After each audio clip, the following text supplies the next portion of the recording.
বাড়ির কথা সকালে উঠে প্রতিদিন দাঁত মাজবো, টাইমে স্নান করব, খাওয়া দাওয়া করবো, দুপুরবেলা একটু ঘুমাবো, ঠিক? শুধুমাত্র বিকেলে খেলা করব।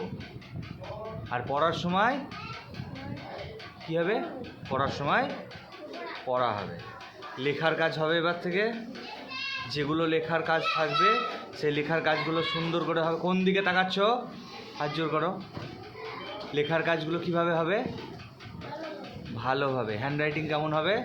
হাতের লেখা, অঙ্ক, ইংরেজি, বাংলা সমস্ত সাবজেক্টের লেখা ভালো হবে হবে। আর মা বাবার কথা শুনবা তো? আর সারাদিন সাইকেল চালিয়ে বেড়াবা। আর দুপুরে কী করবা? ঠিক তো?